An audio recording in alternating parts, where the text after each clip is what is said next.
Samstöðin í eigu hlustenda, áhorfenda og lesenda.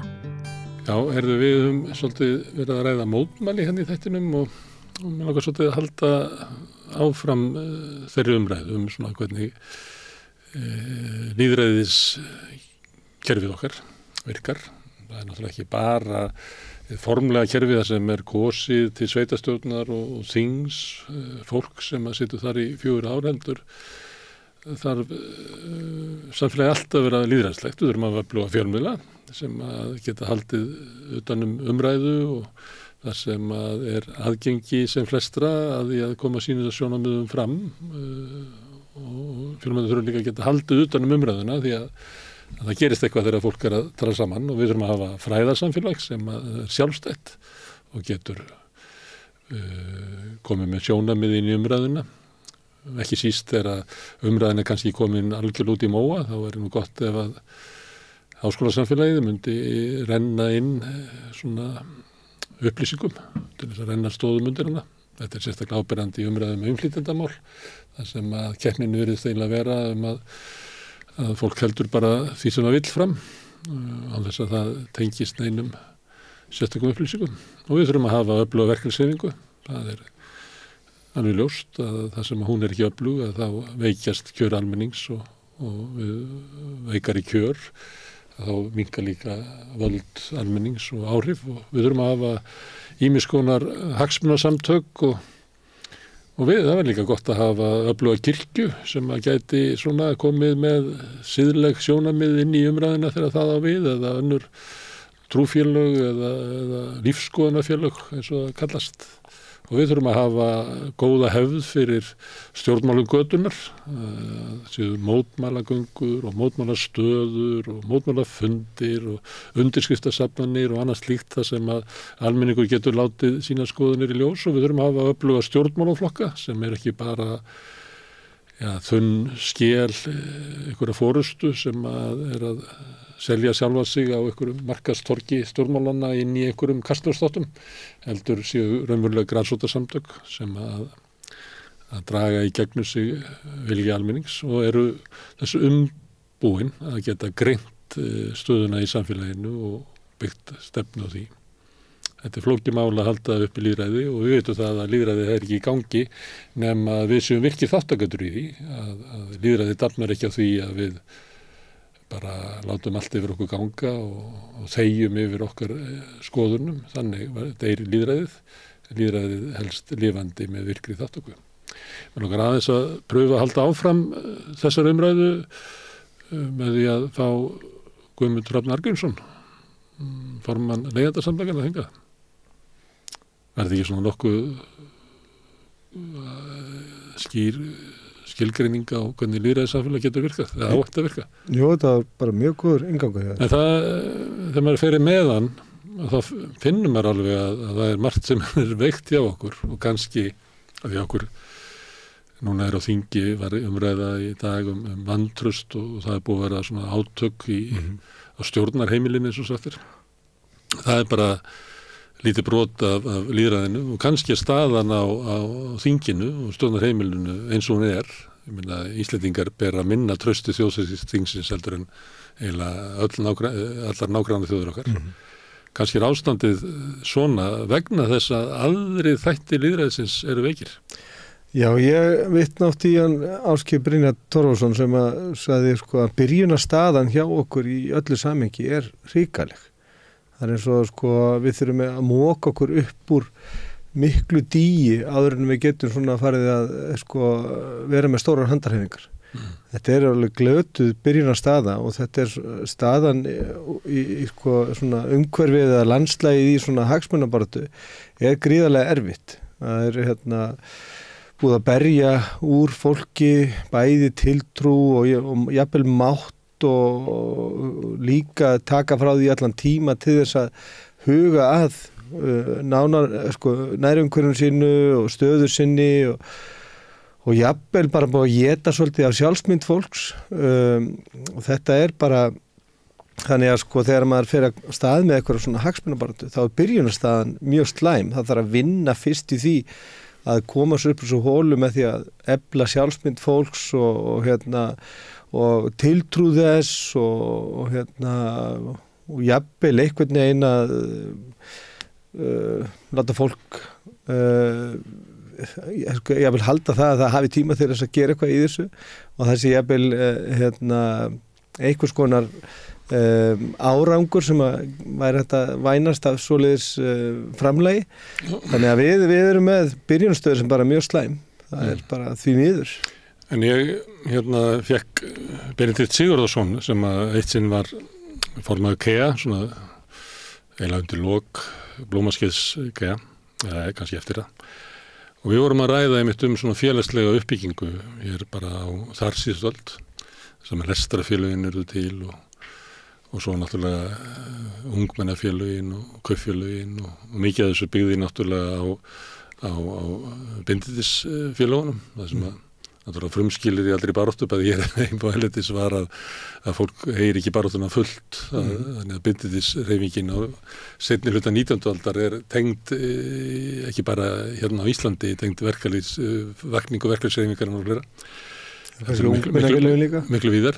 Ungmennafélögin náttúrulega. Ungmennafélögin sem líka, þú veist að ég ætla að verða heilbrigður fyrir mig og fjölskyldu mína og samfélagið. Og ég ætla að vera eins og stúkumennirni sögðu, ég ætla að vera ekki drekka fyrir mig og fjölskyldu mína og samfélagið, þannig verðum við virkara samfélag. Og þarna var fólk sem að kom út úr algjöru réttleysi, út úr vistaböndunum, þar sem hafði náttúrulega ekki kosningarétt, það átti ekkert, það var ekki launafólk, það gat ekki selt vinnu sína, heldur farið að bara seldi vinnu sína upp fyrir fæðu og húsnæði, svo fekk það kannski eitt lamb eða eitthvað að hausti, það voru dæmi það að vinnufólkið ætti hluta eða svona nokkrar skjátur en flestir áttu ekki neitt. Þessu fólki á svona 2-3 kynslóðum tókst til að berja sig frá algjöru valdaleysi í samfélaginu yfir í það að þau höfðu kosningarétt, það var viðurkenndur verkfallsrétturinn 36 og svona stjórnmáli fóru að snúast hagsmuni almennings en ekki bara hagsmuni þessa 15% sem átt eitthvað og átt eitthvað undir sér sem að stjórnuðu Íslandi fram að þeim tíma. Þegar þú ert að segja að við byrjum á einhverjum nullpunkti og við erum eiginlega fyrir neðan yfirborðið og þurfum að grafa okkur upp til þess að geta háð baráttu, að þá eiginlega að segja að annarkvort vorum við alltaf þarna niðri eða þá einhvers staðar á tímabilinu duttum við þarna niður. Já, ég kann kannski ekki alveg greina þetta í sögulegu samhengi en ég held að þetta, mín upplifun svo að það hafi molnað stöðugt undan þessu öllu á svona síðasta aldarfjórðungi. Bara hægt og rólega. Fólk svona látið halda það svona sjálfkrafa mekanismi nýfrjálsöki hagkerfisins muni bara leiða til svona þægilegs lífs sem þarf ekki að heyja en að sérstaka hagsmunabaráttu eða stjættabaráttu og fólk hafi svona bara auðvitað glafst að þessu vegna þess að þetta er náttúrulega átaka mikið og þetta er óróður sem fylgir svona stjættabaráttu og hagsmunabaráttu og það er kannski betra að trúa því að lífi geti verið nokkur svona línulegt og það sé bara svona ákveðin velferð framundan. Loforð nýfrjálsökinna var það að ekki vera að berjast við hinn ríku, við skulum bara treysta hinnum ríku því að þau munu færa okkur svo góða framtíð. Það var tilbúið. Þannig að fólk félst á það einhvern veginn. En inn í því var líka að hinn ríku eru svona rík vegna þess að þau hafa svo mikla verðleika og þess vegna eru rík og þar leiðandi hinn fátæki og veiki hún skorti verðleika og þá kannski kemur að hugsa leigjendasamtökin, að þá kemur að því ekki alltaf að fara að gangast við því að vera leigjandi, að vera lúser.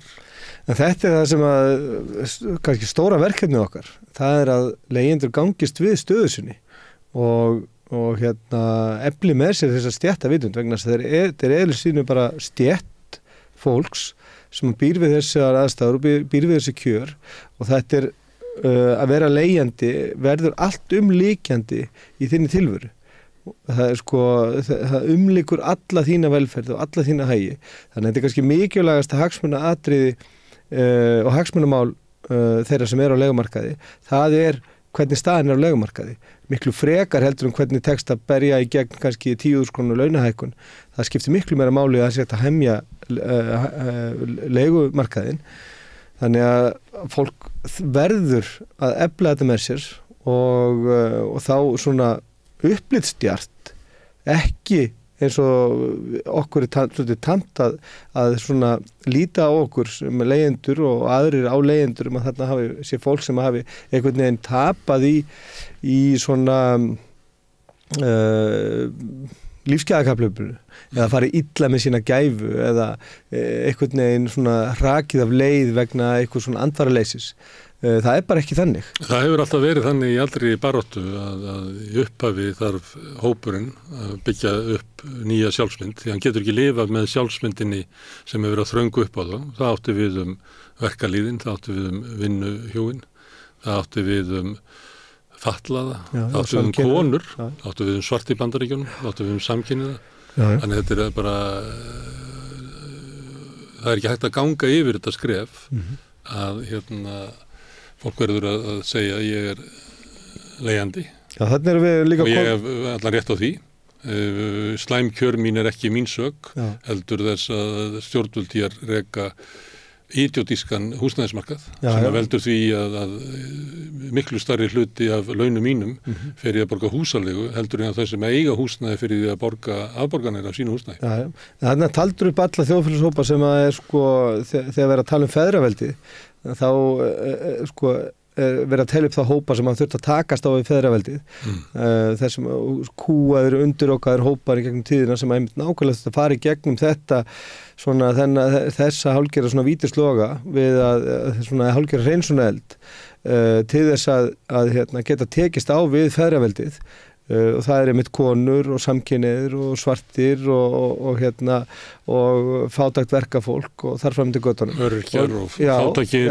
Og nú eru leigjendur bara staddir þarna. Nú, ég hugsa að þegar við skoðum söguna eftir einhver ár og aftur og skoðum hana aftur í tíman, þá mun þetta ferðalag mjög líklega verða mjög áþekkt hjá leigjendum eins og hjá öðrum undirökuðum hópum í samfélaginu sem hefur tekist að ávinna sér sjálfsögðu réttindi. Ég náttúrulega fæstir þessu hópa sem nefnir hafa ávinnið sér þau réttindi sem eiga að hafa með réttu en þeim hefur minnst að kosti þeim hefur ávinnist ákveðið í þessari baráttu og ég held að þetta verði það sama upp á teiningum hjá leigjendum og því fyrr sem að leigjendur gangast við stöðu sinni og hætta og skila skömmin hreinlega vegna þess að þetta að vera að reyna að færa skömmi yfir leigjendur og það hefur bæði verið umhverfi sem hefur verið að ýta undir það að leigjendur búi við eitthvað svona skömm og þetta sé bara sjálfskapavítir sem þeir hafa bara búið sjálfu til og skila þessari skömm. Þetta ekki þeirra, þetta ekki sjálfskapavíti, þetta húsnæðiskerfið sem hefur verið byggt upp hérna með miklu metnaði. Það metnaður í þessu að búa til þessa hörmung. Að það enginn að segja mér það og það bara ekki til í dæminu að svona hörmung verði til af einhver andvarleysi. Þú skapar ekki svona hörmung andvarleysi eða metnar í þessu og þess vegna býr fólk við kerfi sem skapað til þess að skaða það sem býr við þetta og þess vegna þetta ekki þeirra sök að búa við. Þetta byggt upp af vanrækslu. Já, þetta ekki bara vanrækslega, þetta líka einhvers konar stefna. Ég finn fyrir henni, hún mjög áþreifanleg. Ég nota orðið vanræksla því að það þú getur drepið mann með vanrækslu. Já. Það að gera ekkert í slæmu ástandi og leyfa því að viðgangast, að það bæði ósiðlegt og ólöglegt í mörgum tilfellum. Og það kannski mörguleiti kannski karakterin yfir þessu en samt sem áður þá alveg sama hvað það þá þarna kerfi að undir sem að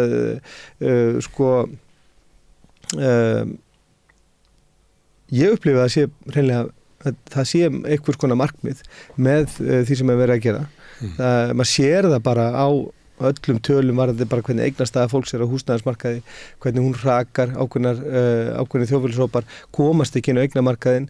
Undanfarnir 15 árum hefur eignastaða fjölmargar tekjutíðundar hreinlega bara hrunið og þetta gerist ekki gerist ekki í tómarúmi. Já. Það klárlega kerfið þarna undir. Það einhver að gera út á þetta? Já, það eru hagsmunir sem að hagnast á þessu og stjórnvöld bæði eins og segir með vanrækslu vegna þess að þarna verið vanræksla gagnvart þeim afleiðingur sem verða af þessu. En það verið að stefna að einhverju markmiði. Það alveg klárt og það deginu ljósara. Ef ég má nota reiknivélina aðeins núna. Ef við segjum það að út af hvernig húsnæðismarkaðurinn að þá séu leigjendur að borga 100.000 krónum og mikið í húsaleigu heldur en að þyrfti að vera. Já, það samkvæmt öllum okkur útreikningum það svona að meðaltali milli 80 og 100.000 krónur með meðal húsaleigu í höfuðborgarsvæðinu. Nú er bara 100 því að þetta þumalbutta útreikningur. Já. Og það eru 12 mánuðir í árinu, þannig það 1,2 milljónir á ári. Hvað eru margir á húsnæðismarkaði? Það eru 160.000 heimili á Íslandi. Þannig að Og hvað 30% af þeim eru Það svona 28% á leigumarkaði. Af hverju miklu það? Það eru 160.000 heimili á Íslandi og 28% cirka á leigumarkaði. Það eru 44.000 heimili. Við segjum að það séu 40.000 heimili. Ég ætla að lækka það vegna þess að það náttúrulega einhverju sem eru bara að leigja hjá ættingjum og það eitthvað svona utan leigumarkaðarins. En við segjum að þetta sé svona að þá þetta 48 miljardar ári sem að leigjendur að borga umfram húsaleigu. Já, í ofgreidda leigu. Segjum svo svona að því að það var 80 til 100 og segjum þetta bara að sé svona 35-40 miljardar ári. Og þú ert að segja það að það náttúrulega menn vita af þessu.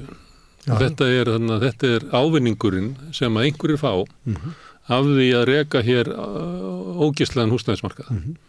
Fórnarlömbin eru náttúrulega leigjendur sem eru fólk sem getur verið fátækt fólk, getur verið öryrkjar, getur verið ungt fólk, getur líka verið fólk bara sem að skilja og einhverju tímamótum í ævinni, fólk sem nýflutt til landsins og alls konar fólk sem þarna inni. Og það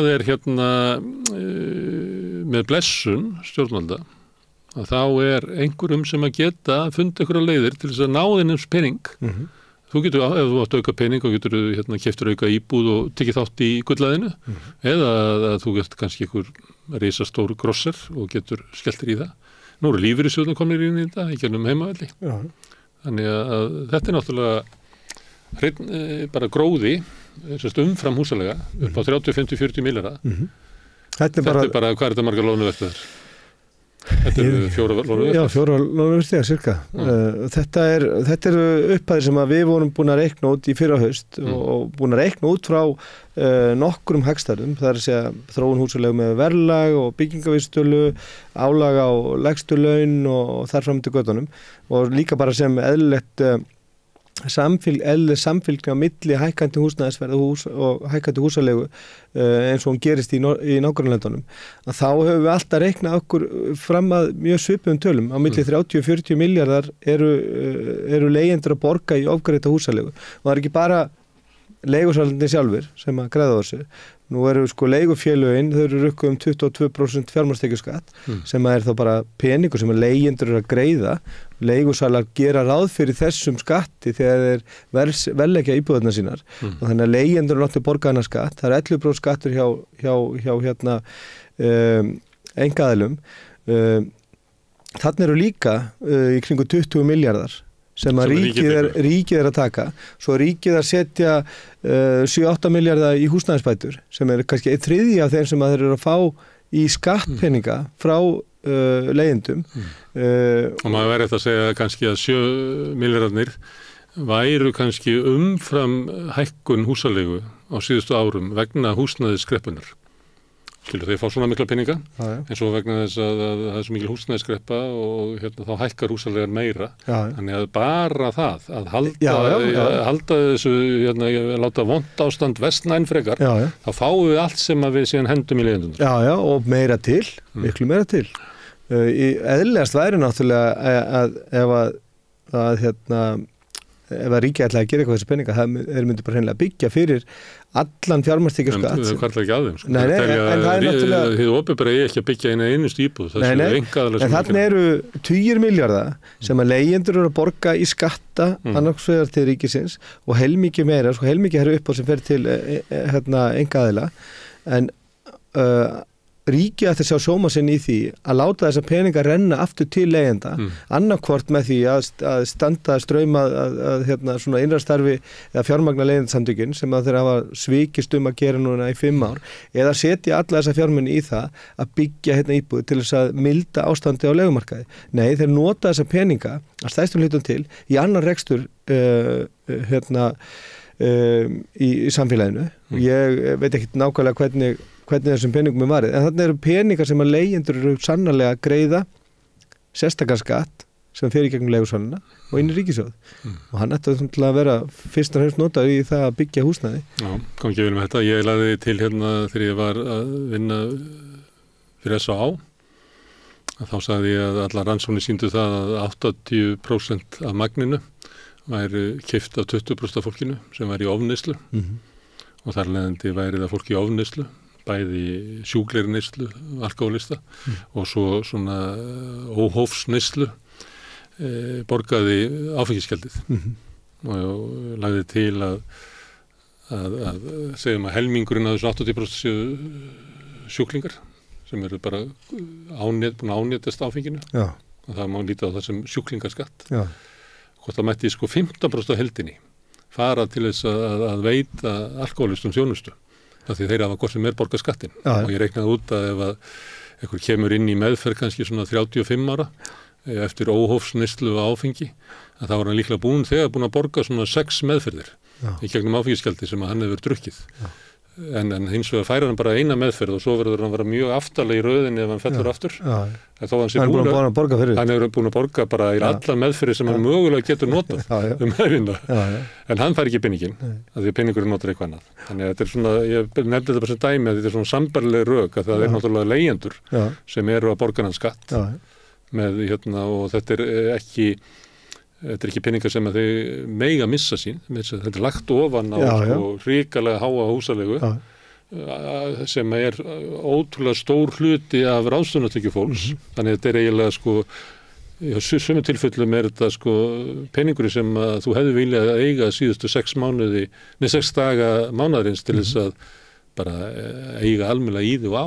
Það er þetta byggja 700-800 íbúðir á ári fyrir bara fjármagnstekjuskattin sem að ríkiðin heimtir af leigjendum og við veitum náttúrulega að það er ekki gert. Þannig að þetta er hryllilegt kerfi sem að þjónar hagsmunum þeirra sem eru að braska þarna, þeirra sem vilja... Við sjáum það bara líka, ég held að það sé bara gott að varðandi þetta brask að það keyrir allt þverbak núna, varðandi þetta brask. Við erum með, það sem afverið þessi ári, þessum 3,5 mánuði sem eru liðnir, að þá hafa einstaklingar sem hafa verið að kaupa sér eina íbúð, þeir eru með 11% hlutdeild af markanum. Þetta er lægsta tala sem við nokkuð tíma sér. Það er náttúrulega stjórnarstefnan núna, það var alltaf talið að Íslendingar var að leika séreignarstefnu og sömuleyti málu haldaði fram að það hafi verið. Viss hluti var á leigumarkaði. Allra fátækasta fólkið, öryrkjar og ungt fólk í námi og svo svona einhver hópur þar fyrir utan. Aðrir stemdu að því að verða eigendur, en eftir hrun þá hefur orðið vending í stjórnarstefnunni, þannig að það er komin svona leiguliðastefna. En eftir situr samt að það var kannski litið svo á það, og það var litið svo á það á síðustu öld, að ef þú varst á leigumarkaði, að þá var það einhvern veginn, að þér mistekist einhvern veginn, ef þú varst ekki tilheyrir ekki félagslega kerfinu og eins að verkamannabústaðinir voru kaupendakerfi þó að í raun breytið ekki miklu, þetta er svo búsetturréttarkerfi eiginlega frekar. Að þrátt fyrir að stjórnvöld hafi skipt um stefnu, séreignarstefnan ekki, að það samt hugmyndin hverju staða leigjanda, hún lifir eins og hún var áður. Þetta er alveg erst fram á okkar tíma. Bara þessi hugmyndum að leigjendur séu með þetta sé eitthvað svona sjálfskapavíti fólk að það fara illa með sína gæfu en það bara alls ekki þannig. Sem eru rökkinni, sem eru notuð í nýfrjálsvíkinni við það líka bara, ég held að sé ekki aðstoð ekki fólk, þá það sagt að þið ekki aðstoð þig komendur, af því að vandin persónulegur á þér. Þetta ekki samfélagslegu vandi, þetta ekki vandamál með húsnæðiskerfið, þetta einhver persónulegur vandi á þér og þú ættir nú bara að fara í sjálfstyrkingu eða að fara til sálfræðings. Og það birtist í þessari vanrækslu og þessu skeytingaleysi, þetta kannski ekki sagt beint í félagsamanni, en það birtist bara í þessari afstöðu, að það ekkert gert og það ekkert hlustað og þegar að vera að ræða hvernig ætti að endurskipuleggja leigumarkaðinn þá tala við þá sem að hagnast á því eða hafa engan skilning á því. Þannig að sko það leigjendur bara ekki tekni með í mengið. Bara hvernig þeim líður, hvaða stöðu þeir búa við og hvaða hvað þeir hafa framfæri. Það hefur bara aldrei verið tekið með í mengi. Sko. Þegar þú mætir sem fulltrúi leigjenda á einhverja svona ráðstöfnu á vegum hins opinbera þá ertu svo svartur maður á Ku Klux Klan fundi. Já, og ég yfirleitt þannig og ég var bara að skrifa að því að það mikil umræðum þetta núna í svona okkar röðum að ég hef búin að fara á óteljandi fundi á síðustu 2,5 árum sem að ég hef verið að starfa með leigjendasamtökunum og ég hef stundum svona slegið á það, ég hef stundum setið á fundum í ráðuneytunum þar sem að sko svona samaleg mánaðarlaun þeirra sem að sitja fyrir fram að mig hjá ráðuneytunum eru kannski 8 milljónir og ég yfirleitt sá eini sem ólaunaður og yfirleitt með her af svona hálauna fólki fyrir fram að mig sem að hefur ekkit annað og betra að gera heldur en að reyna að sko að draga úr okkur kraftin eða og gaslýs okkur og fá okkur til að sætta ykkur við óbreytt ástand. Já, það er bara þannig og þetta er bara gríðarlega slítandi en ég held eins vegar að það séu margir kostir sem að koma með því að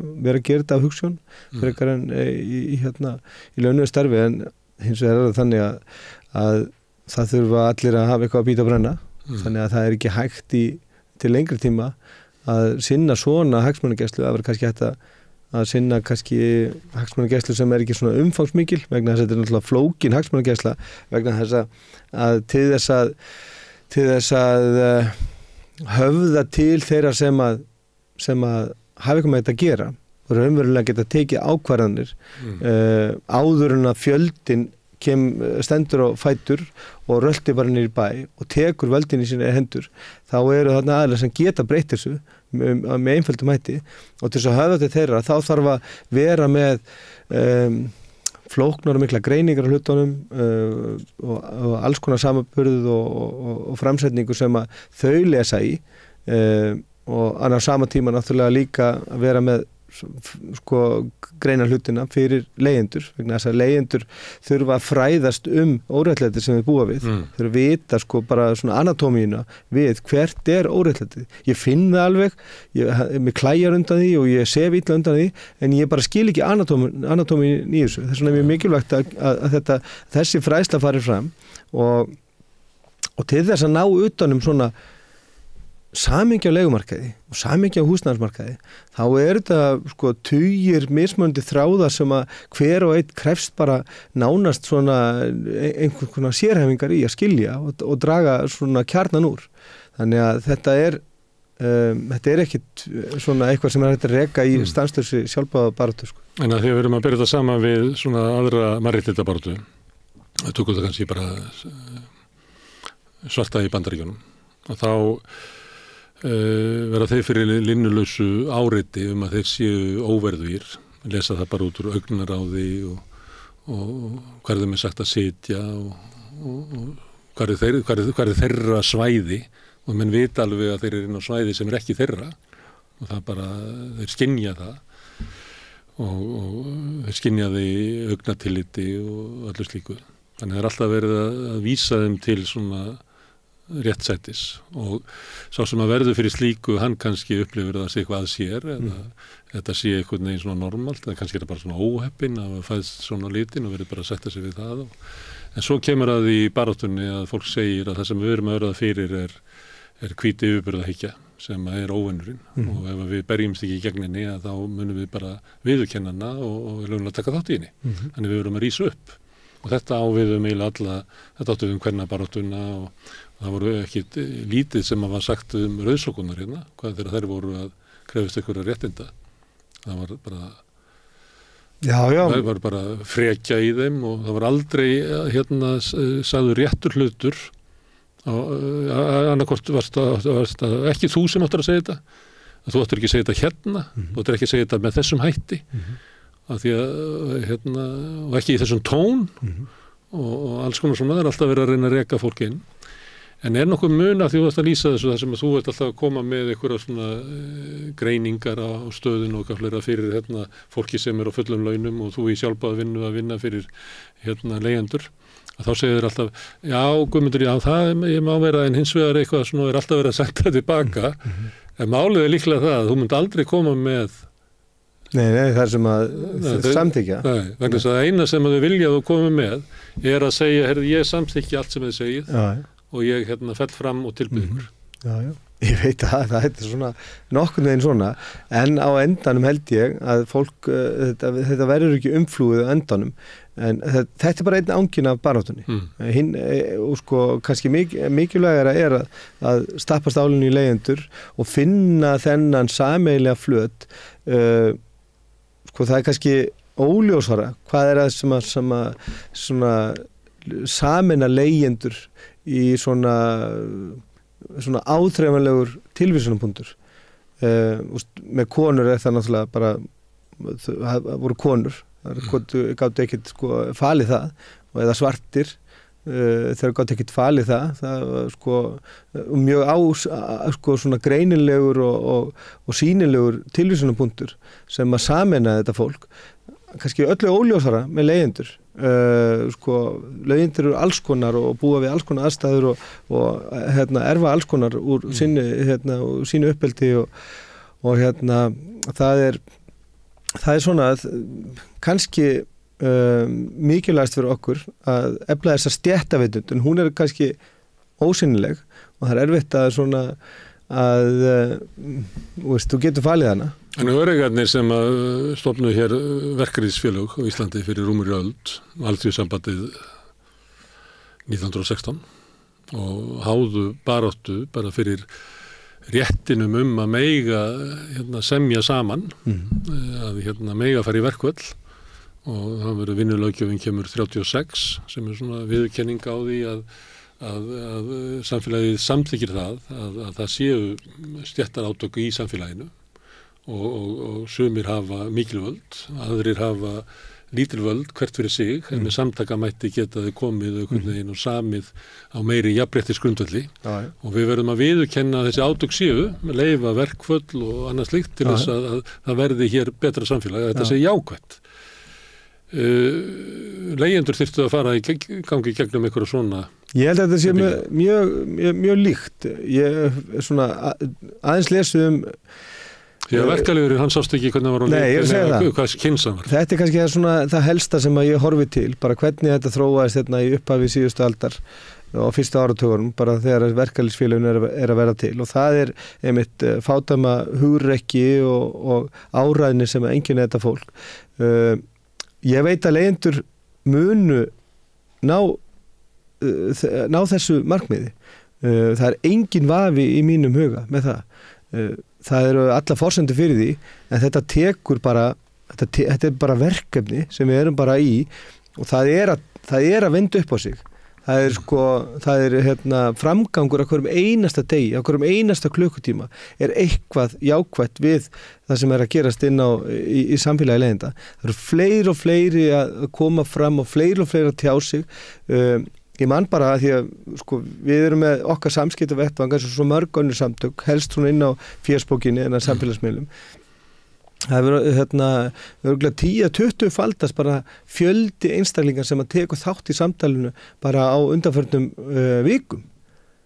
Það er mikið degla og mikið gróska, og ég held að sé bara út af því að við erum búin að vera að fræða fólk og við erum búin að vera að halda þessu við, af því að það er þessi stanslausa viðvera, það er bara að halda áfram svo lengi sem að lappirnar bera mann, vegna þess að það skilar árangur á endanum. Og það er bara kannski ekkit ólíkt eins og með samstöðina, að samstöðin hefur bara vaxið úr því að vera mjög lítill miðill en hélt alltaf áfram, hélt sínu striki og er núna orðið kannski svona nánast bara svona einhver konar leiðsögn í íslensku fjölmiðlun og þetta Þetta eru mörg skrefið og segjum að þetta hafi orðið til í eldspýtustokk svona til þess að lýsa þessu og hérna var náttúrulega fyrst var fólki í sjálfboðavinnu 2-3 ár held ég 2,5 ár og svo var borguð skítaninn og svo erum við vonast til þess að geta ekki brotið vinnulöggjöfina á því að borga sko. Já, en þetta er gerir svona, það sem er kannski hættulegt fyrir leigjendur, að þeir eru að búa við á sama tíma, búa við aðstæður sem að skapa langvinn og erfið áföll og það er ofboðslega erfitt og sárt að lesa reynslusögur leigjenda sem að eru bara allt og algengar þar sem að fólk hefur bara orðið fyrir langvinnum, erfiðum áföllum bara við það eitt að vera á leigumarkaði. Og það er erfitt að gera kröfu á það fólk að stattu upp og berstu fyrir þínum réttindum ef að það hefur verið kippt undan þeim fótunum efnahagslega að það lifi við linnulausan afkomukvíða er með samviskupið gagnvart börnunum að hafa ekki skaffað þeim það sem að foreldrunum finnst að þau er skilið og vera með kvíða fyrir bara framtíðinni. Það er erfitt að segja við það fólk kondu og stattu með.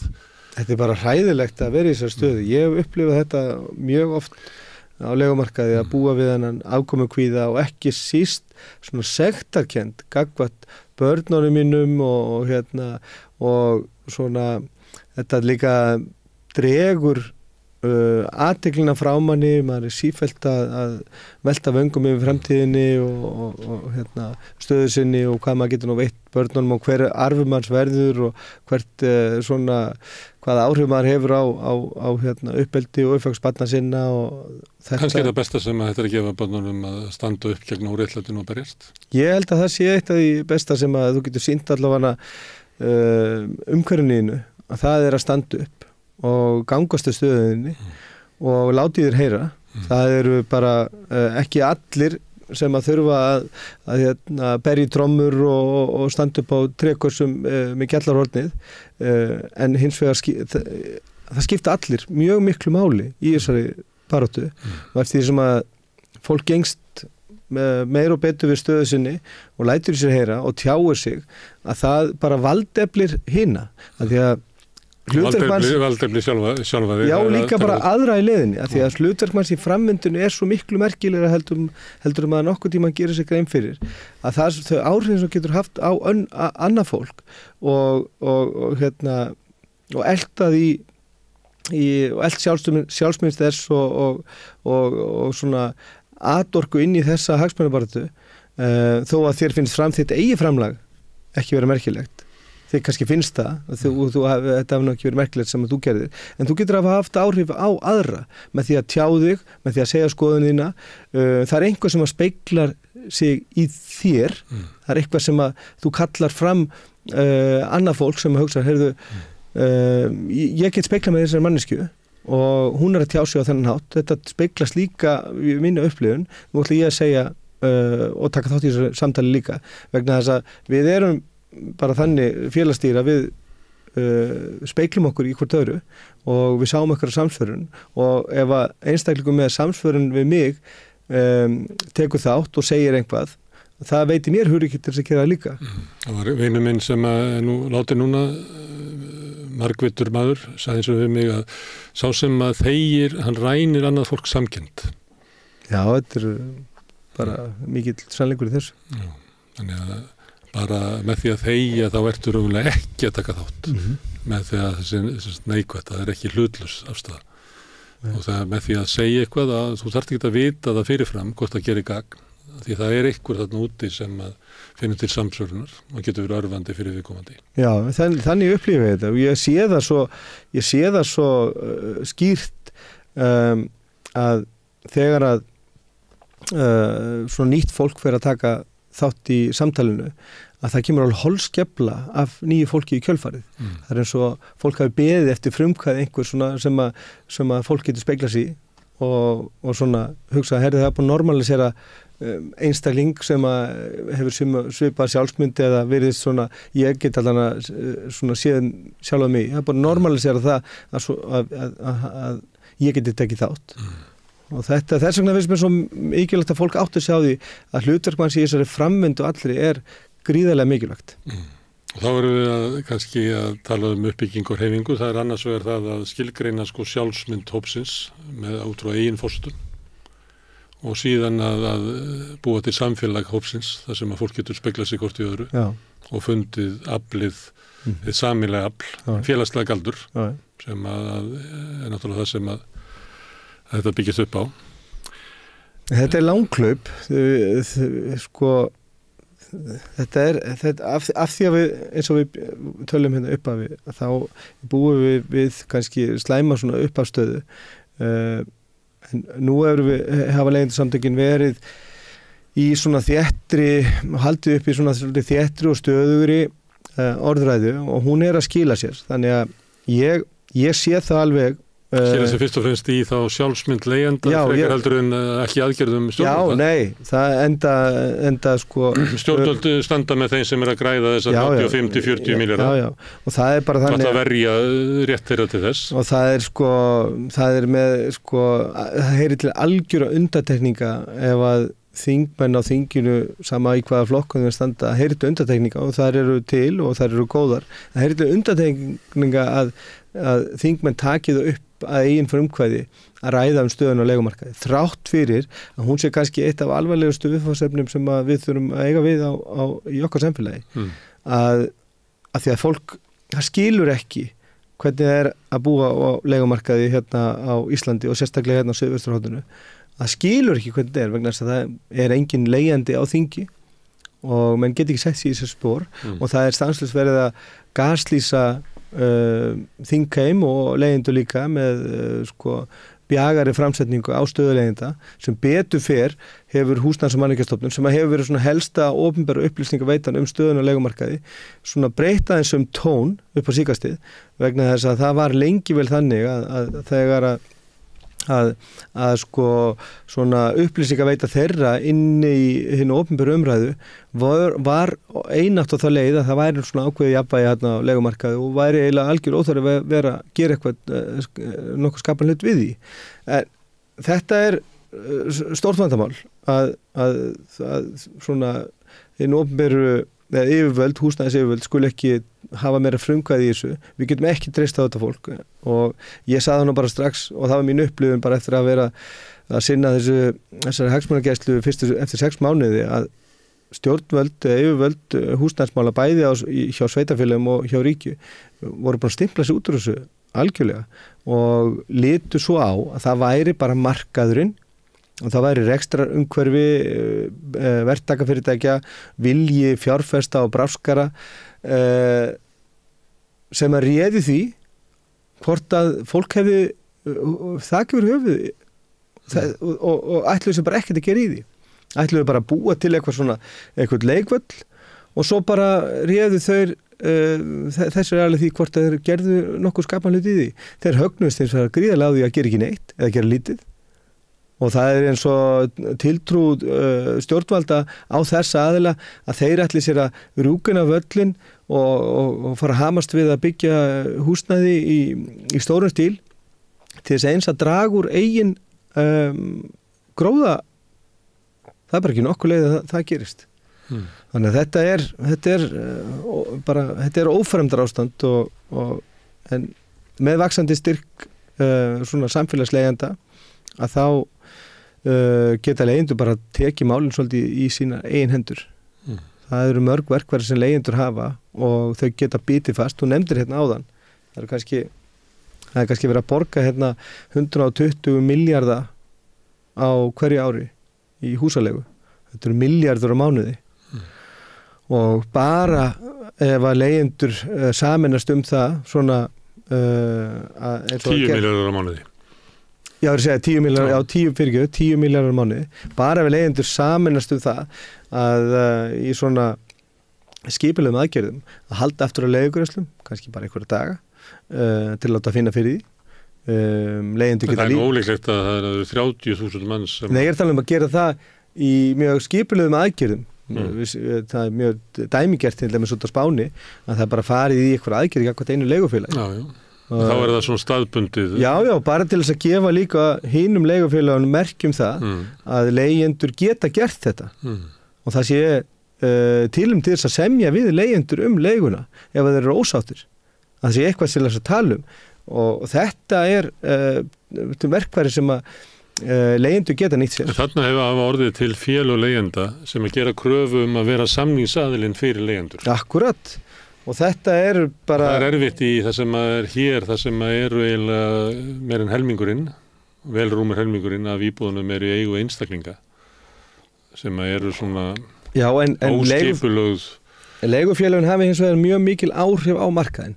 Með tilkomu þeirra, þegar búið að selja, þegar búið að moka þessum fullnustu íbúðum öllum út úr íbúðalánasjóði og það eru til hérna 2 stóri risar á leigumarkaði sem að var þá Gamma, BK Eignir Gamma, Almenna íbúðafélagið og heitir Alma í dag, Heimstaðinn sem hét Heimavellir þá voru til 2 stóri risar og eftir að þeir koma inn í markaðin þá hafa þeir leitt hækkanir á leigumarkaði.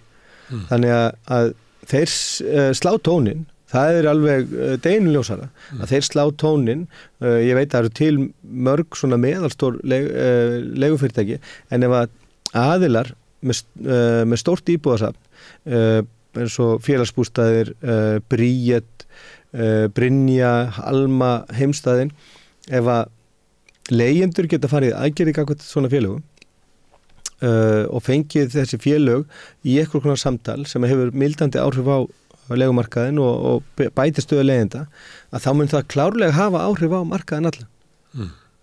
Það er alveg deginljósara. Að því leigjendur í svona almennu leiguhúsnæði er náttúrulega ekki láta bjóða sér það að leiga sé að lækka eða hún sé hætt að hækka hjá leigufélagunum en hækki áfram á almennu markaði.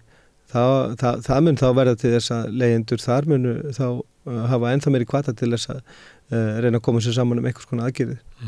Þú nefndir hérna svona opinber leigufélög, félagsbústaði sem í eigu Reykjavíkurborgar og Brynja sem er í eigu Öryggisbandalagsins og hvað heitir það þetta sem að húsnæðis- og mannvirkjastofnun? Bríet. Í öllum samþykktum þessara félaga er eiginlega markmiðið að hækka leiguna upp í markas. Þau vilja rukka eins og Alma. Þannig að það er engin vilji hjá þeim að reyna að vera dempandi á leigumarkaði. Nei. Það er frekar öfugt. Við höfum sögðið með Bríet. Við höfum fylgt með Bríet alveg frá stofnun og Bríet hefur leitt hækkanir á landsbyggðinni. Landsbyggðin svona varði ekki fyrir svona miklum áhrifum af þróun leiguverðs hérna á Suðvesturhorninu fyrir en að Bríet kom til starfa og fóra að sko það sem þeir ætla að gera, þeir ætla að efla leigumarkaðin á landsbyggðinni en þeir fóru bara að taka mið af markaðslegu og höfuðborgarsvæðinu og eru þá leiðandi í því að hækka húsaleigu á stöðum eins og Austfjörðum, Vestfjörðum, Norðurlandi. Leigumarkaði þeirra huga var þá svona tækifæri til þess að ná í svona 35-40 milljarða af leigjendum. Já, það er leigumarkaðurinn. Ekki það að sé örugt og ódýrt húsnæði fyrir alla. Nei, en það er svo margt snúið varðandi þetta leigufélag Bríet og það hefur fengið fjármuni frá ríkinu, það fekk fjármuni frá húsnæðissjóði, það fekk þess að íbúðir frá íbúðalánasjóði, tæplega 300 íbúðir og hefur rekið þetta bara á markaðsforsendum. Með þess að sko eins og ég segi hafa leitt hækkanir, hafa verið að auglýsa leigu í íbúðum sem eru eldri íbúður. Þetta eru bara íbúður sem að voru inn fullnustueignir og íbúðalánasjóði hafa verið að leigja þetta á kannski 20-30% hærri leigu heldur en gengur og gerist í þeim sveitarfélögum sem að þeir reka húsnæði í. Og þetta er í eigu ríkisins. Þó svo þau fengið þessa eignir líka á hrakvirði eftir hrun. Já, og ekki bara það, heldur fáðu líka fjármagn frá húsnæðissjóði. Það er sérstakur lánaflokkur sem er bara fyrir leiguíbúðir og þar eru forsendurnar teiknar upp í þessum í þessum lánaflokki. Alla svolítið svona félagslegu meiði þó sé ekki verið að skikka skilyrða lánveitingar til þess að leiga sé félagslega eða þá rekin út frá einhverjum föstum viðmiðum, að þá er svona andi lagana þannig að þetta séu lán til leiguíbúða séu til leiguíbúðar til þess að hafa mildandi áhrif og koma jafnvægi á húsnæðismarkaðinn. En Bríet hefur hins vegar farið bara að slegið alveg út úr og rekið bara algjör og okur leigustefnu í eigu HMS og þar að leiðandi undir að forræði innviðaráðherra, og Sigurður Ingi Jónsson hefur nú verið lengstan hluta sinn starfstíma sem innviðaráðherra verið yfir þessu félagi, og þetta félag hefur haft alveg skelfileg áhrif á þróun leiguverðs á þeim svæðum sem þeir hafa starfað. Þessi sem að reka leigufélög á Íslandi eru svona bara einhverju business fólk, stóreigna fólk, og svo hið opinbera, og þá vilja þau reka sín leigufélög eins og þau væru business fólk. Til dæmis í Danmörku þá er mjög stór hluti í raunverulega öllum húsnæðismarkaðnum fyrirkomulag sem er eiginlega auðveldast að lýsa sem eiginlega svona sameigna-félögum leigjendana. Það er eiginlega leigjendurnir sjálfir sem að reka þau, þó svo að eignarhaldið sé í einhverjum svona sjálfseignarstofnunum og svona. Er ástæðan fyrir því að íslensk stjórnvöld ekki fara þá leið að þau hugsa að láta leigjendur leigufélag, ég meina þau geta ekki svona keypt sér húsnæði, hvernig heldur það myndi fara ef að leigjendur færi að reka þetta? Þú varst að nefna lánarleiðir inn í á HMS og maður myndi halda að það væri eiginlega hægt að búa til einhver svona form þar sem að leigjendur geta einfaldlega bara farið og byggt sitt húsnæði og farið að leigja þetta eins og gert í bara næstu löndum. Já, og var gert lengi vel í gegnum samvinnufélögin. Það voru þetta regna kerfi fyrst og fremst. En eins og í verkamannabústofunum sem að var eiginlega, þú veist, að því að það var þannig kerfi að þú lagðir til lítið í upphafi, 5%, og svo ef þú seldir síðan einhvern veginn, fórst út úr þessu eða þú bara deyrð og ætti ekki að selja, að þú selur aftur inn í kerfið ekki á hækkun húsnæðisverðsins, heldur bara á verðtryggðum kjör, eða verðtrygging á því sem þú hefði sannarlegt. Þannig þetta er eiginlega svona líkara leigukerfi, þetta er svona mitt á milli þess að vera leigukerfi og eignakerfi.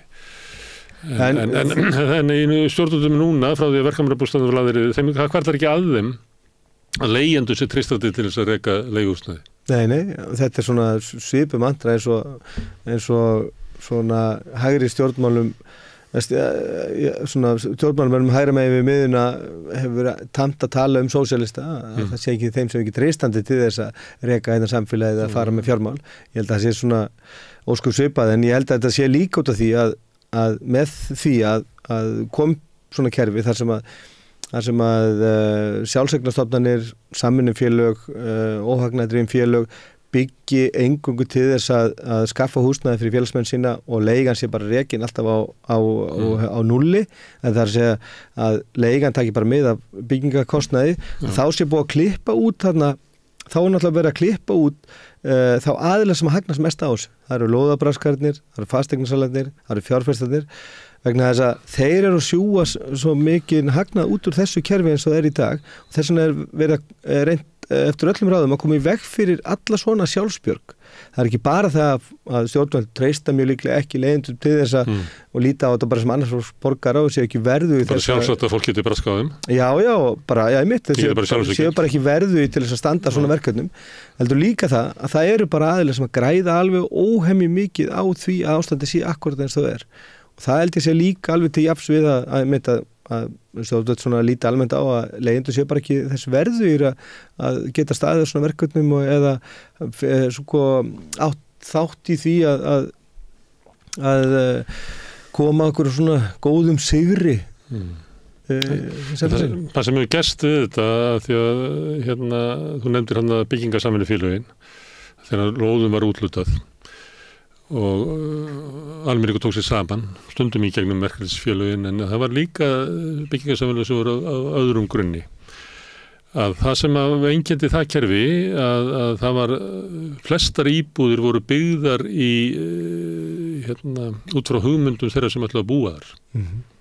En það er eiginlega alveg farið núna. Það núna er eiginlega bara allar íbúðir eru bara byggðar sem markaðsvara. Þannig að það eru kannski bara 4-5 kannski öflugir verktakar sem eru raunverulega móta allt bara manngert samfélag okkar. Já, það fari ekki eins og sko að velja litin á eldursunnendingun orðið sko, þú bara kaupir þetta alveg 100% tilbúið, allt bara standard fjöldaframleitt og þetta er náttúrulega, þetta er gríðarlega mikil breyting á stuttum tíma, ekki bara með eignarhaldi heldur eins og þetta nefna. Þetta er menningarleg breyting. Já, eins og þetta nefna að sko fjölbreytni í byggingarstíl eða húsagerð og svona skipulagi og hvernig fjölskyldu myndu vilt draga upp innan heimilisins. Þetta er bara allt sko eiginlega farið þar sem að 4 stórir fjárfestar, fasteignafélög, verktakar fjöldaframleiða húsnæði, stórar íbúðablokkir með íbúðum sem að þar sem að allt er eins.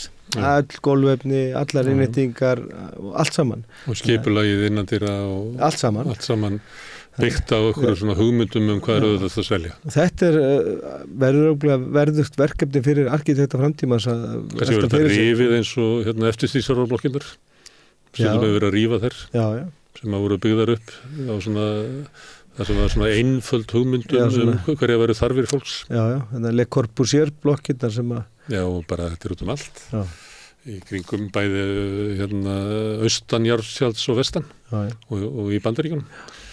Þetta er að hafa bara mikil áhrif á allt okkar samfélag. Þetta snýst ekki bara leigjendur, hvernig óréttlætið og stjórnleysi á húsnæðismarkaðinum er. Þetta snýst okkur öll, þetta snýst alla samfélagsgerðina og hagkerfið alls saman. Ég fekk ekki bara til þess að tala leigumarkaðin, heldur svona baráttuna og þú hefur staðið í þessu, þú er búin að vera formaður Leigjendasamtakanna, hvað ekki? Já, ég tók við þetta í desember 2021, ég kom í stjórnina í október. Þannig að þetta er að vera 2,5 ár. Hvernig hefur þetta farið með þig? Þetta hefur verið upp og ofan. Ég er í svona upplifir svolítið svona ég upplifi ákveðna þreytu.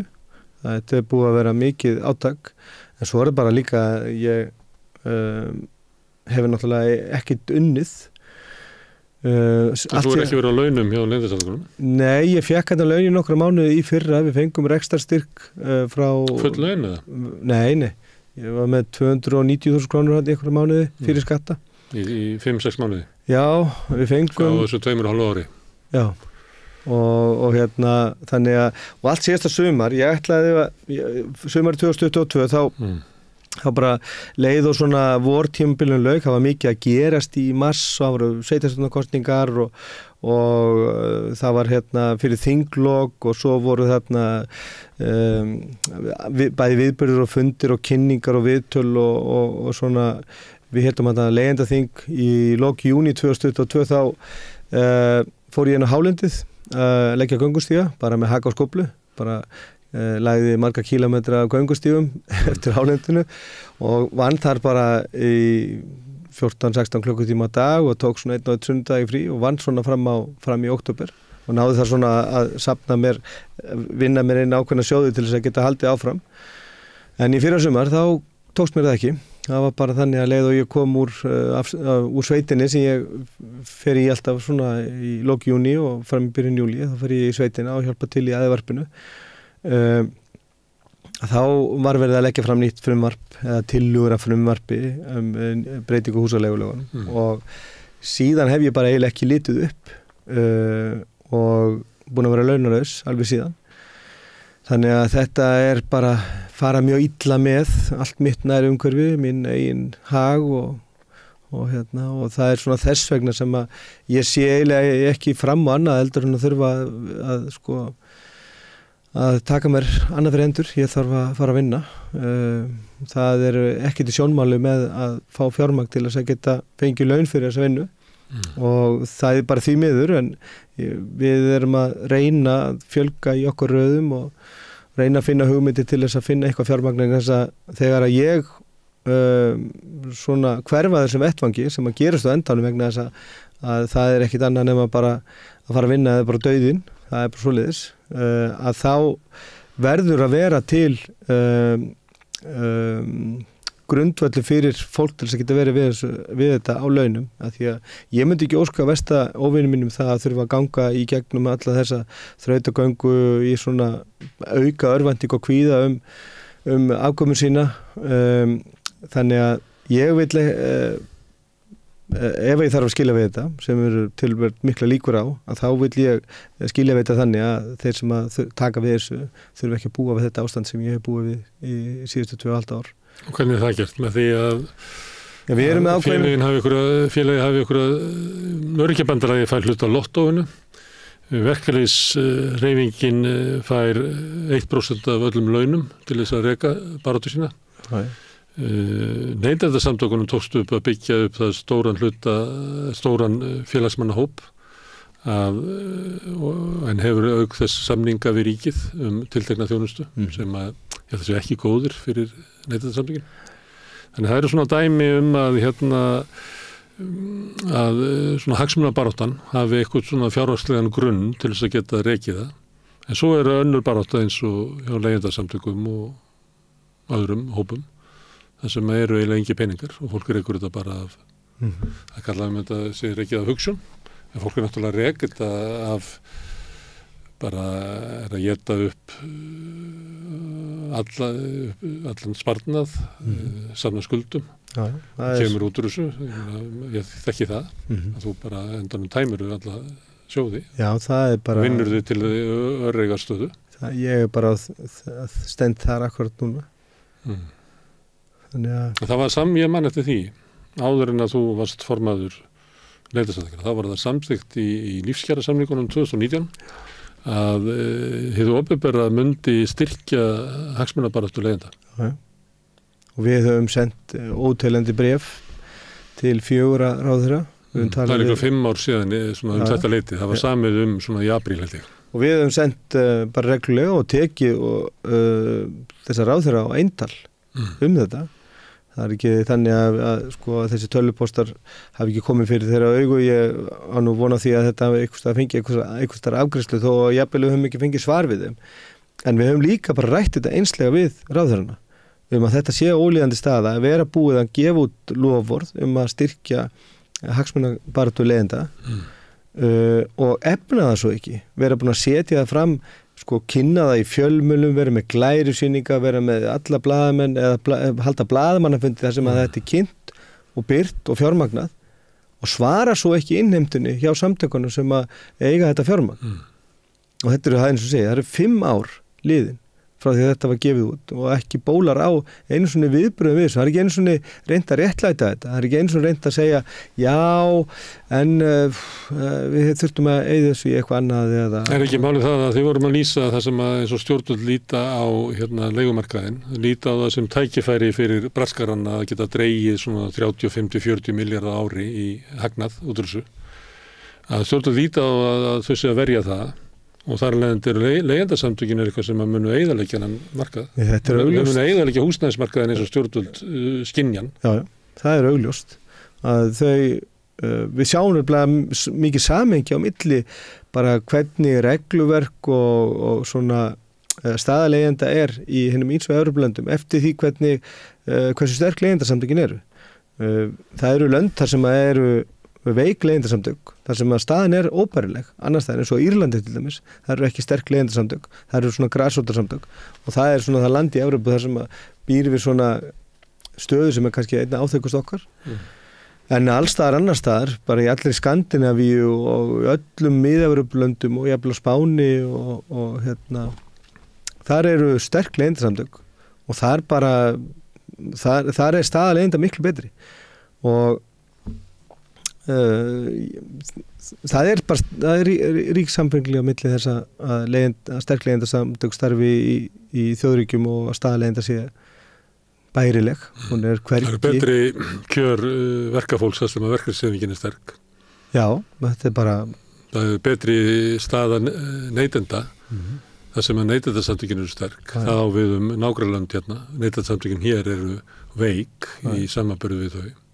En það er svo mikill hamagangur á húsnæðismarkaði hérna. Ég er búin að vera að skoða núna línuritt og tölur frá OECD og Eurostat og það eru bara svona lönd sem að við kannski ekki vilja bera okkur saman við, sem að við erum í svona umkringt löndum eins og Tyrklandi, Slóvakíu, Ungverjalandi. Þetta eru lönd sem að birtast eiginlega alltaf við hliðina á Íslandi í öllu svona samhengi varðandi húsnæðismarkaði. Við erum Austur-Evrópuland. Já, og sko, svo búum við líka við miklu verri stöðu heldur en þeir vegna þess að í þessum löndum eins og Ungverjalandi, Slóvakíu, Litáin, þá er séreign á húsnæðismarkaði bara vel yfir 90%. Og til dæmis bara í Ungverjalandi, það er 95% Ungverjar sem eiga húsnæði sitt skuldlaust. Og leigumarkaðurinn er 3%. Sem er arfleiðin frá Sovjettímanum. Já, þetta er bara afleiðin frá Sovjettímanum. Þar var hafði verið byggt yfir alþýðuna. Já, en við erum að tala um þegar við erum að athuga með þessar hagstærðir, hækkun á húsnæðisverði, hækkun á húsnæðarleigu, þá erum við alltaf umkring þessum löndum, en þau erum hins vegar með miklu betri núllstöðu og þar sem að sérregnin er mjög hátt hlutfall og leigumarkaður er mjög lítill og það er húsnæðisþéttni eða íbúðaþéttni miklu minni, þar segja miklu meira húsnæði í boði per höfðatölu í þessum löndum heldur en hér. Hér búum við húsnæðisþurrð og við erum með stóran leigumarkað, en hagtölurnar inn á húsnæðismarkaðnum haga sér eins og hjá þessum ríkjum þar sem að er ekkert regluverk, það er svona einhver svona nýfrjálshyggju tendensar inn á mjög litlum leigumarkaði, það verður að reyna að búa til, þetta er til dæmis það sem að við fengum svolítið að heyra, við heimsóttum Balkanskagan í tvígangi fyrra í samstarfi við leigjendasamtök þar og þar eru þau að tala um þetta að þessi stóru eignamarkaðir þar sem að séreign íbúa er yfir 90%, það er að breytast tendensandinn þar, það er að koma inn fjárfestar sem ætla sér að reyna stækka hlutdeild leigumarkaðarins og reyna að greiða á leigjendum en ástandið er bara verra hérna, við erum bæði með miklu stærri leigumarkaðir, við erum með minni húsnæðislager og en samt hækkanir sem eru svona gríðarlegar sem að ganga þó yfir miklu minni hópa í þessum samfélögum sem eiga kannski aðra valkosti, en leigjendur á Íslandi eiga að hafa enga aðra valkosti. Hér er ástandið þannig að það er mjög lítill félagslegur leigumarkaður. Já. Það eru ekki óhagnaðardrifin leigufélög sem að halda niðri verði eins og sumstaðar er. Það er ekki mikil vernd leigjenda í lögum og það er ekki mjög öflug leigjendasamtök. Það eru bara rétt í fæðingu. Þannig að við erum eiginlega uppskriftuna þessu er náttúrulega hörmung. Við erum með 2,47% af öllu húsnæði á Íslandi er í eigu sveitarfélagana. Það er að segja félagslið húsnæði í eigu sveitarfélaga. Og sem er eitt allra minnsta hlutverk í Evrópu. Það eru til lönd þar sem er ekki til neitt félagslið húsnæði í eigu sveitarfélaga. Til dæmis er svo Danmörk. Sveitarfélagi Danmörku eiga ekkit húsnæði. Þau eru hins vegar bara með samvinnufélög þar sem að leigja íbúðir hjá, þar sem að félagslið húsnæði er bara hjá þessum samfélögum. En það eru til líka lönd þar sem að hlutfallið er bara 5%, en þar er hins vegar annars konar kerfi, þar eru samvinnufélagskerfi. Það snýst ekki bara það sem við erum að kalla félagslið húsnæði. Það er þá húsnæði sem er eigu sveitarfélagana og rekið eftir þessum félagslegum forsendum. En við erum bara í öllu þessu samhengi, þó að við bætum bjargi við og þó að við bætum stúdentaíbúðanum við sem eru klárlega ekki félagslegt úrræði, af því að stúdentagarðarnir á Íslandi eru með þrefalt hærri húsalegu heldur en til dæmis bara í Danmörku. Þetta er alls ekki félagslegt húsnæði, þeir eru með námslána, þá fyrir allt námslánið þitt. Já, það er bara, þeir eru með hæsta fermetraverði í Reykjavík að meðaltali. Það er ekkert félagslegt við þetta kerfi. Bríet er ekki félagslegt kerfi. Það er líka tekið með þegar stjórnvöld eru beðin að svara því hvað er nú stór húsnæðislagurinn ykkar þessi félagslegi. Þá birtast tölur svona eins og til dæmis eins og 16% inn í OECD. Og þar inni eru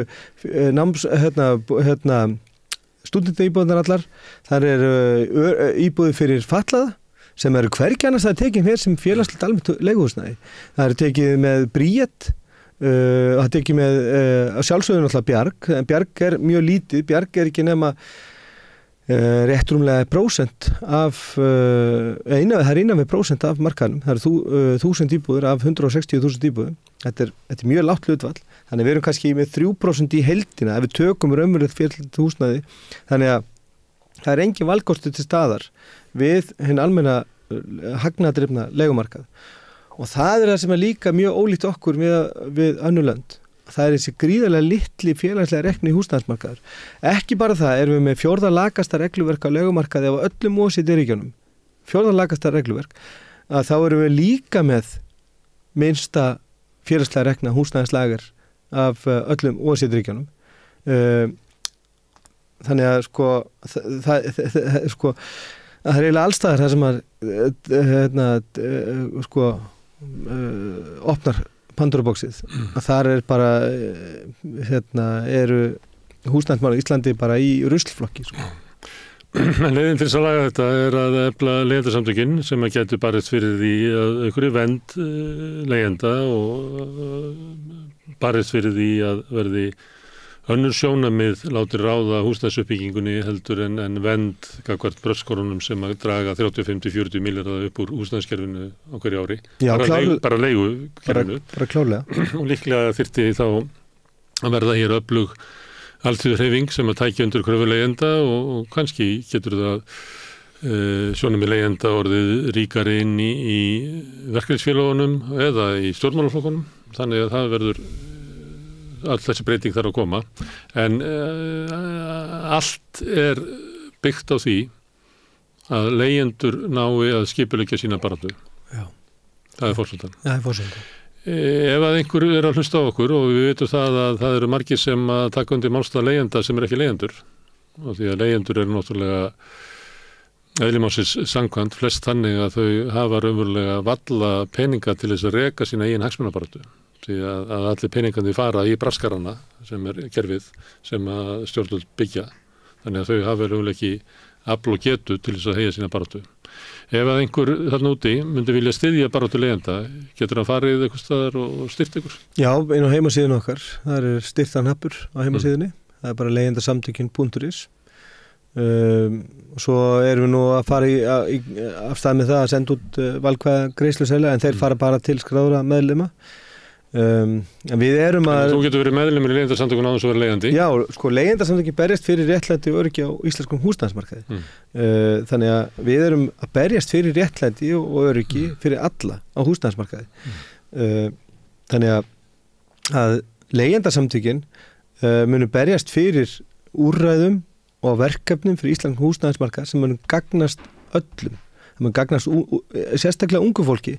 Við búum við það að vera með næstu því 3-falt herra hlutfall af ungmennum undir 29 ára aldri í foreldrahúsum heldur að meðaltali í hinum ríkjum Norðurlanda. Og þetta er náttúrulega stór hættulegt líðfræðilegt vandamál að ungt fólk getur ekki stofnað til fjölskyldu vegna þess að býra ennþá í foreldrahúsum. Þannig að þetta er vandamál sem að tegis anga sinna víða. Þetta er að grafa undan samfélaginu. Þetta er að grafa undan samfélaginu. Efnahagslegri þrótti hina sem að síst með við því og það fer upp eftir öllum stíganum. Og þess vegna eins og þú nefnir hérna réttilega þá náttúrulega verða aðra stofnanir sérstaklega verkalýðsfélög og önnur almannasamtök að taka undir þessara og létta undir með þessari baráttu með því að taka þátt í henni styðjana í orði og verki stjórnmálaflokkar þurfa að gera þetta líka vegna þess að þetta er svo hættulegt að leyfa svo þróast eitthvað frekar þetta er, ég spáði því í viðtali í síðasti vor þegar við byrtum niðurstöður og könnunum okkar þá að það væri félagslega hamfarir í uppsiglingu og þær eru bara raungerast akkurat núna. Það er hækkana bylgja sem er að ganga yfir markaði núna er með þvílíku offorsi að ég hefði aldrei getað látið mig detta þetta í hug. Bara leið á 300.000 króna múrin rofnaði hérna snemma í haust í kringum október. En þá erum við bara húsalega strax komin upp undir 400.000 af svona 100-500 íbúðum hérna á höfuðborgarsvæðinu. Þannig að hraðin í hækkununum alveg gríðalegur og þetta að setja fólk á aukin vergang og erum við þó með hæstu flutningstíðin leiðenda í allir Evrópu og það aukin vergangur, það aukin afkomukvíði og það bara, sko, það einhvern veginn að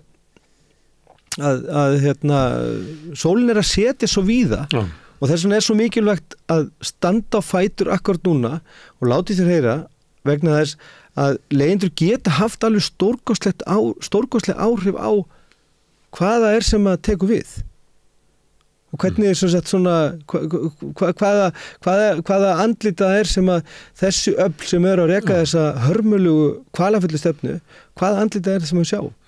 Ég ætla að þakka fyrir komendur. Ég ætla að segja sko að þetta ekki tími fyrir fólk til þess að setjast niður og velta fyrir sér sko hvers konar húsnæðiskerfi við ættum að hafa, ekki vera að velta fyrir sér einhverjum hlutum og vera að diskutera. Þetta tími þar sem við verðum að byggja upp leyendasamtökinu. Því að þau eru forseta fyrir þeim breytingu sem að verða. Fólk getur má hafa hvaða skoðanir sem hvaða leið við að fara. Forseta þess að hún náist fram að verði byggt upp leyendasamtök. Og það gengur ekki að þú hafir eyðilagt þinn eigin fjárhag á baráttu fyrir leyendur. Heldur verður við sem samfélag að standa undir því að byggja upp leyendasamtökin þannig að þú getur verið á launum við að halda áfram þinni baráttu, hvort sem þú vilt að eða ekki. Og það ég ætla bara að segja þetta því að ég alltaf að horfa í kameruna og benda fólki á að það eru áskrifundur sem að halda samstöðunni gangandi. Og þannig getum við byggt upp alls konar hluti. En ég held að það eitt mikilvægt sem við þurfum að gera í dag að koma einhverjum svona rekstrar grundvelli undir leyendasamtökin. Það tengist samstöðun tengist Sósíalistaflokknum eins og margir vita og Sósíalistaflokkurinn á fyrirbrigði sem heitir Vorstjarnan og Vorstjarnan hefur styrkt leyendasamtökin 5 milljónir minni mig. Og ég held að þessi tilbúin að gera það meira. Ég vona að aðrir stjórnmálaflokkar geri það sama, að taka hluta af því gjafé sem að þau fá frá ríkinu og leggja það inn í leyendasamtökin því að lýðræðissamfélagið ekki bara hringleikahúsið niður á Austurvelli og birtingamyndir þess í Silfrinu eða Kastljósi og hvar við sjáum það eða í klippunni sem alltaf í kvöldfréttum Ríkisútvarpsins í hverjum fréttatíma, heldur virt lýðræði öflug þáttaka almennings í gegnum mótmæli eins og við ræddum hér fyrir í þættinum, en líka í skipulegri baráttu hagsmunahópa eins og leyendasamtökina. Og ef við viljum eiga gott samfélag, þá verðum við að efla. Við verum að taka þátt í mótmælum og láta í okkur heyra, en við verum líka að taka þátt í því að byggja upp hagsmunabaráttu þeirra hópa sem að standa svo veikt að þau erfiðleikum með að fjármagna sinna eigin baráttu. Þetta svona hvatning mín til ykkar að fara inn á finna heimasíðu leyendasamtökana og styrkja þau þannig að við sem samfélag getum byggt upp öflug leyendasamtök. Þannig endar þetta viðtal, Guðmundur, að því að ég að segja hvað sem mikilvægt að halda þér að störfum, þannig að ég ætla að fá að segja það og ætla ekki að biðja þig að gera það, að taka undir með því, þannig að þú segir ekki meira í þessu þætti. En við setjum hérna áfram og nú ætlum við að reyna að skilja heiminn með öðrum hætti. Næsti kafli eftir augnablik. Erfiðleikar heimila verkafólks hafa hríðversnað frá árinu 2021. 6 af hverjum 10 félögum í Eflingu eiga nú erfitt með að ná endum saman. Hvernig getum við réttlætt það? Efling stéttarfélag, barátta fyrir betra lífi.